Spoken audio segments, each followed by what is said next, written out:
Failing Chicago Mayor Brandon Johnson furthering his feud with President Trump. This time he's turning to the do-nothing United Nations to trash President Trump's immigration and cuts to SNAP. We are here because the federal government under the Trump administration has failed to meet even the most basic expectations of transparency and accountability before this council. In Chicago, we live with the consequences of that moral failure every day. Families torn apart by immigration raids. Black and brown communities contend with deepening cycles of poverty while federal programs that once sustained them are gutted. Well, joining us now is House Ways and Means Committee member, New York Congresswoman Claudia Tenney. You know, Congressman, there's a number of different ways we could go with this, like spending his time talking to the UN about huge problems in his own city that are the fault of him and Democratic leadership. Setting that aside, though, he's whining about SNAP. Couldn't he just tell his own party, we need you to reopen the government? Yeah, absolutely. Just go and vote on the floor. They've given them 14, 15, I don't know how many chances they've had. And, you know, really, President Trump, to his credit, has done everything he can to alleviate the pain that the Democrats are trying to inflict on the American people. You know, finding money in research and development accounts to help our troops and help them get paid, using tariff money to help with the WIC payments, trying to find a way to get to the SNAP payments. But guess what? They're in a contingency fund for a real emergency, not one created by the Democrats to use as leverage and use the American people to shut down the government on their own spending levels. So, you know, it's absurd. They just lie and look at the camera, read talking points. You know, it's just insane. I mean, it's hard to watch. And I will note that the administration did just file with the Supreme Court a motion regarding the judge's order that was trying to force full payment on SNAP. So the Trump administration has taken this SNAP case all of the Supreme Court because once again we had judges trying to supersede what is happening with the legislative branch. I want to move on to this, Congresswoman. House Minority Leader Hakeem Jeffries had a not so nice response when asked about Congresswoman Elise Stefanik running for governor of New York. Elise Stefanik is nothing more than a handmaiden for Donald Trump's extreme policies. She's a sycophant who has been a repeated rubber stamp for Donald Trump's extreme agenda. Congresswoman, your reaction to that?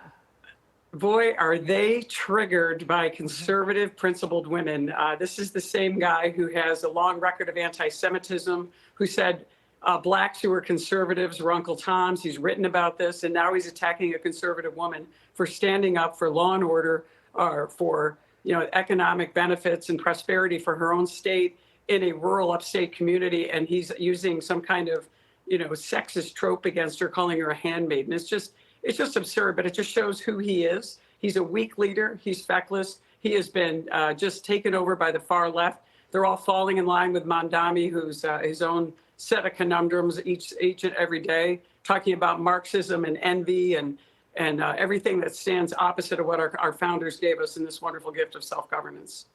Congresswoman, does someone like Stefanik have a real chance of winning this race statewide next year? Because Tuesday night was not great for the GOP. You looked at some of the voting patterns there. Hochul is a complete disaster, but this is still quite a blue state. What's your assessment of Stefanik's announcement? Yeah, well, first of all, let me just say, New Jersey is a very blue state that went blue. Virginia is a blue state that went blue. New York City is bluer than blue, and it went blue. No surprise, everybody knew that was going to happen. But let's tell you about upstate New York. We had all kinds of wins for Republicans in various places. Big, blue cities turned red. Now, we had a couple of blue cities that turned blue, and they were barely red. So, what the secret to this is, you've got to get a certain amount out of New York City, like Lee Zeldin did, and then you've got to get your vote out in upstate New York. And the Republicans didn't turn out. So the challenge for Elise and all of us is to make sure we get the vote out on the Republican side. And I think the damage that could be and will be caused by Mondami and the Marxists who actually run Albany as well, when you see high taxes, out migration, and no one to pay the bills, it's going to be ugly, and you're going to see a real problem, and people are going to be looking to another answer other than Governor Cuomo or Governor Hochul, who, by the way, endorsed Mamdani early. Even give it, whether you like Chuck Schumer or not, and I totally disagree with his using this shutdown as leverage. He never endorsed Mamdani and wouldn't even admit who he voted for, because he knows even if he doesn't run again, his legacy is not going to be to support a Marxist. So right now, she has a good shot. And if the Democrats continue on the road they're on, I think that people are going to start coming out with exasperation in upstate New York. It's our last chance, I think, to really take back this state. Really quickly, Congresswoman, and every one of these Democrats is going to have to answer for every single screw up by Mamdani for time to come. Real quick. Yeah, I think it's going to be interesting to see how transactional he is, or how much his soaring Marxist rhetoric is going to take over and get through the legislature that he needs for some of it, and also the city council. Yep. Oh, yeah, that city council. Congresswoman Claudia Tenney, have a fantastic week.